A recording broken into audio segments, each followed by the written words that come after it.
हत्यारों को, बलात्कारियों को, अपराधियों को खुलेआम घूमने की छूट है, उस पर पुलिस कार्रवाई नहीं करेगी। जो लोग न्याय व्यवस्था का इस तरह से माखौल और मजाक उड़ा रहे हैं, अगर वो अपने पद पर बने रहेंगे तो लखीमपुर के किसानों के साथ न्याय नहीं हो सकता। उत्तर प्रदेश में मारो और मुआवजा दो की राजनीति चल रही। खजाने में पैसे की कमी नहीं है, सरकार की नीयत में कमी है।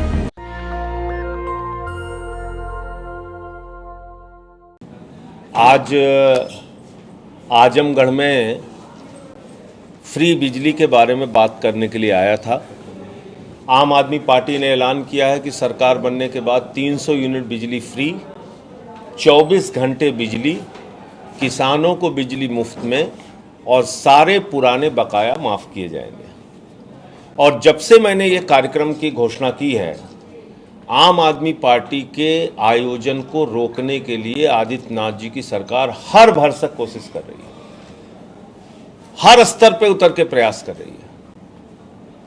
अभी कल मैं अंबेडकर नगर में था, वहां पे अपने लोगों से काले झंडे दिखवाए, विरोध प्रदर्शन कराया, तिरंगे का भी अपमान किया, उसके ऊपर भी कालिक फेंक दी। आज मैं आजमगढ़ आ रहा हूं तो पता चला कि आम आदमी पार्टी के कार्यक्रम की अनुमति नहीं है। यानी उत्तर प्रदेश में बिजली की बात करना अपराध है। भारतीय जनता पार्टी का कार्यक्रम हो सकता है, रैली सभाएं हो सकती है, जन आशीर्वाद यात्रा हो सकती है, दूसरी पार्टियों का कार्यक्रम हो सकता है, बहन जी की इतनी बड़ी लाखों की रैली हो सकती है। लेकिन आम आदमी पार्टी अगर बिजली के ऊपर बात करना चाहती है, आजमगढ़ में आके बात करना चाहती है, तो हमारे कार्यक्रम को अनुमति नहीं दी जा रही है। और अपराधियों की तरह हमारे प्रत्याशी सुनील जी के घर पे एक नोटिस लगा दी गई कि अगर आप कार्यक्रम करेंगे तो आप पे कानूनी कार्रवाई की जाएगी। ये वही आजमगढ़ है जहां पर 4 दिन तक एक महिला थाने का चक्कर लगाती रही, उसके साथ हुए दुष्कर्म बलात्कार का मुकदमा नहीं लिखा गया और मजबूर होकर उसको थाने में आत्महत्या करनी पड़ती है। हत्यारों को, बलात्कारियों को, अपराधियों को खुलेआम घूमने की छूट है, उस पर पुलिस कार्रवाई नहीं करेगी। लेकिन अगर आप फ्री बिजली की बात करने आ रहे हैं, शिक्षा की बात करने आ रहे हैं, अपने पार्टी के कार्यक्रमों की चर्चा जनता से करने के लिए आ रहे हैं, तो आपके कार्यक्रम की अनुमति नहीं है। 56 घंटे तक मुझे पुलिस हिरासत में रखा गया जब मैं लखीमपुर जा रहा था किसानों से मिलने। ये किस प्रकार का तानाशाही का राज आदित्यनाथ जी का चल रहा है, मेरी समझ से बाहर है। उत्तर प्रदेश में सभी पार्टियों को कार्यक्रम की अनुमति है। संजय सिंह कोई कार्यक्रम नहीं कर सकते। 17 मुकदमे मेरे ऊपर लगा दिया आदित्यनाथ जी ने, राष्ट्रद्रोह का मुकदमा लगा दिया, मेरे पार्टी का दफ्तर बंद करा दिया, अभी भी चैन नहीं मिल रहा। तो इसलिए मैं कहना चाहता हूं कि ये रवैया प्रशासन को, शासन को, आदित्यनाथ जी को बदलना चाहिए। यहां कोई जंगल का राज नहीं चल रहा है। बाबा साहेब डॉक्टर भीमराव अंबेडकर के संविधान से मुल्क चलेगा, किसी योगी और मोदी की तानाशाही से नहीं चलेगा। इसलिए यह कार्यक्रम की अनुमति रद्द करना ये पूर्ण रूप से एक तानाशाही है और आम आदमी पार्टी की जो सकारात्मक राजनीति है वो जनता तक न पहुंचने पाए, बिजली, पानी, शिक्षा, चिकित्सा की बात न पहुंचने पाए, इसको लेके सरकार के अंदर एक बेचैनी है जो साफ तौर पे दिखती है। बहन जी ने भी 3 मिनट हमारे बारे में बोला रैली में, आम आदमी पार्टी के कार्यक्रमों के बारे में। दरअसल परेशानी क्या है, आज उत्तर प्रदेश बिजली के संकट, बिजली की कटौती, बिजली के बढ़े दामों से उत्तर प्रदेश की जनता परेशान है। बनारस के अशोक भारती जो मोची का काम करते थे, उनको आत्महत्या करनी पड़ती है जब उनके घर पे 30,000 का बिजली का बिल आ जाता है। एटा की एक लड़की जब उसके पिता को नोटिस मिलती है बढ़े हुए बिजली के कारण, तो वो एक चिट्ठी लिख के आत्महत्या कर लेती है कि मेरा बाप अपराधी नहीं है। एक किसान अलीगढ़ का जब उसको 1.5 लाख का बिजली का बकाया मिलता है तो वो आत्महत्या कर लेता है। बिजली के कारण लोग आत्महत्या कर रहे हैं उत्तर प्रदेश में। बिजली 2,75,00,000 उपभोक्ताओं का एक बड़ा संकट और सवाल है और उस पर हम बात कर रहे हैं। इसलिए भारतीय जनता पार्टी की सरकार को परेशानी है। आज उत्तर प्रदेश में जो 2-3 घटनाएं हुई हैं उसके बारे में आपसे बात करना चाहूंगा। अजय मिश्रा टेनी का जो लड़का है, उसने किस तरीके से किसानों को रौंद के गाड़ी से कुचल के मारा, मंत्री की गाड़ियों ने किस तरह से किसानों को रौंदा, इसका वीडियो सामने आ चुका है, तमाम साक्ष्य सामने आ चुके हैं। लेकिन सुप्रीम कोर्ट की फटकार के बाद मंत्री के बेटे को गिरफ्तार किया जाता है। सुप्रीम कोर्ट की फटकार के बाद मंत्री के बेटे के खिलाफ कार्रवाई की जाती है, लेकिन अभी भी मंत्री के खिलाफ कोई कार्रवाई नहीं की गई। 3.5 साल हो गए, उनके मुकदमे की हाई कोर्ट में सुनवाई नहीं हो पा रही है।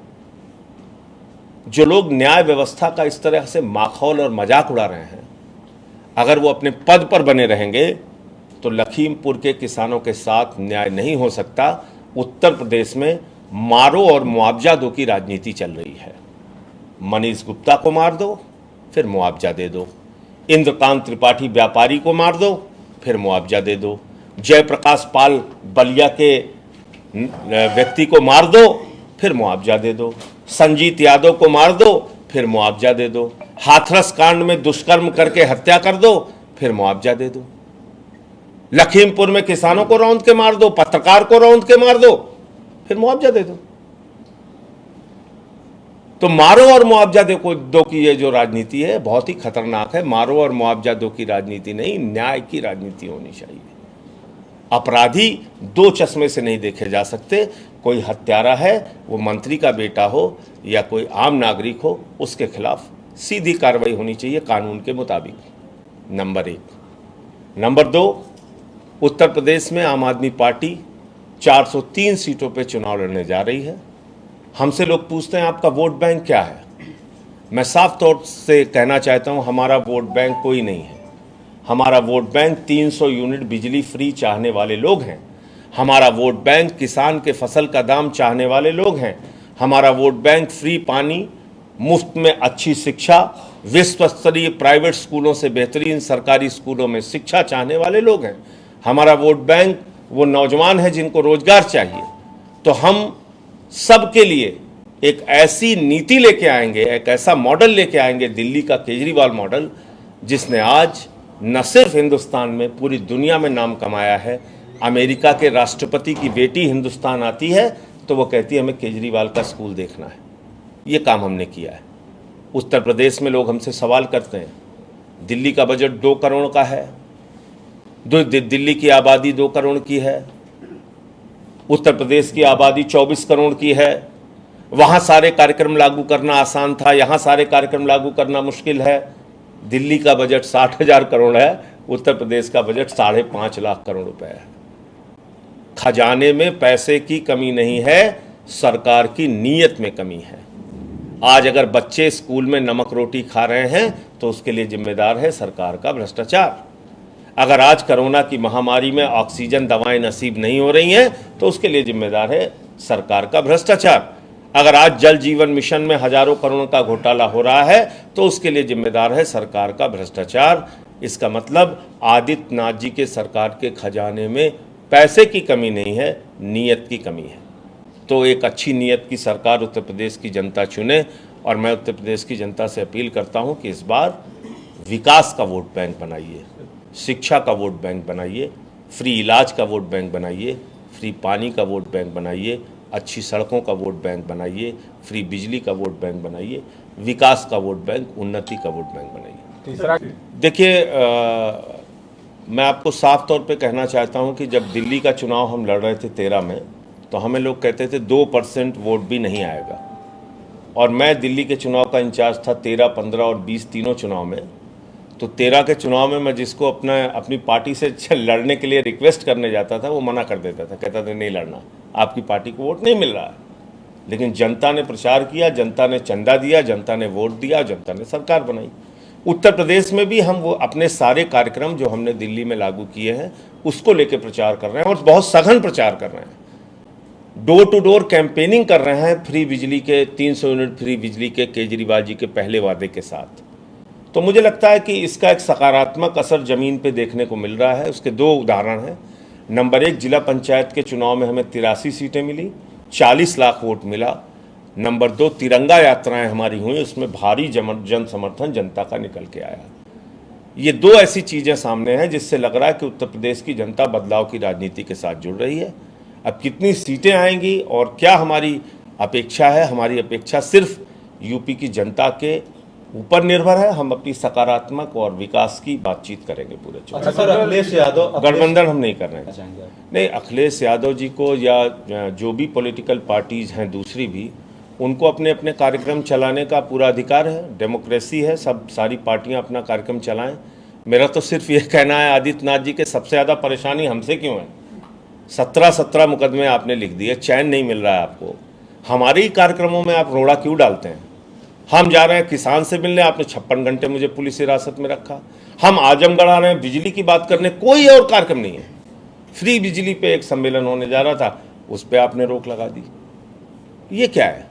हाँ, सारी पार्टियों को कार्यक्रम करने की, आंदोलन करने की, रैली करने की, सभा करने की छूट है और होनी भी चाहिए। मैं इसको बुरा भी नहीं मानता। हमारे ऊपर इतने सारे प्रतिबंध क्यों? उसमें अनुमति मिली थी या नहीं मिली थी आज की सभा में? देखिए, एक जो उन्होंने संस्तुति के साथ अग्रसारित किया है वो पत्र तो मेरे पास है। अग्रसारित तो इन्होंने किया होगा ना, थाने ने। लेकिन मैं इससे अलग बोल रहा हूँ। मैं तो ये कह रहा हूँ कि क्या कारण है कि आपने अनुमति नहीं दी? अनुमति नहीं दी। क्यों नहीं दी? और उसका लिखित भी मुझे कोई सूचना नहीं दी। आपने अगर अनुमति नहीं दी तो लिखित में दीजिए ना, फिर जिससे हम किसी कोर्ट में उसको चैलेंज कर सकें। मतलब कोई आधार नहीं बताया? कोई आधार नहीं बताया। अभी तक मुझे कोई लिखित सूचना नहीं दी गई है। मुंह जबानी, और जैसे होता नहीं कि गुंडा राज चल रहा है तो अपना रात में पहुंचे, वहां पे टेंट हटवा दिया, माइक सिस्टम हटवा दिया। ये क्या है? 15 दिन से हम लोग कह रहा हूं आपसे। कल मैं अंबेडकर नगर गया, वहां हमला करने के लिए अपने लोगों को भेज दिया। तो चलो आप हमला करो, कोई बात नहीं है, आपका अधिकार है लोकतंत्र में विरोध करना, काले झंडे दिखाओ, नारेबाजी करो, हमला करो, जो मन में आए करो। कम से कम तिरंगे के ऊपर काली स्याही मत फेंको, तिरंगे का अपमान मत करो। कल तिरंगे का अपमान किया भारतीय जनता पार्टी के लोगों ने। आदित्यनाथ जी को उत्तर प्रदेश और देश की जनता से माफी मांगनी चाहिए। इतना तो सिखाइए आप। संजय सिंह का विरोध करो लेकिन तिरंगे का विरोध मत करो। मुझे मालूम है आपकी मानसिकता, 52 साल तक आप लोगों ने तिरंगा झंडा नहीं फहराया और अब तिरंगे के ऊपर काली फेंक रहे हैं आप। तो इसके लिए आदित्यनाथ जी को पूरे देश की जनता से माफी मांगनी चाहिए। उनके कार्यकर्ताओं ने कल तिरंगे के ऊपर काली फेंकने का काम किया। नेशनल दस्तक की आपसे गुजारिश है कि अगर इसको बचाना चाहते हैं तो नेशनल दस्तक को सब्सक्राइब करने के लिए रेड कलर के सब्सक्राइब बटन को दबाएं, फिर बेल आइकन की घंटी दबाएं। नेशनल दस्तक को बचाने के लिए बहुत जरूरी है कि हर खबर को शेयर करें, लाइक करें, कमेंट जरूर करें।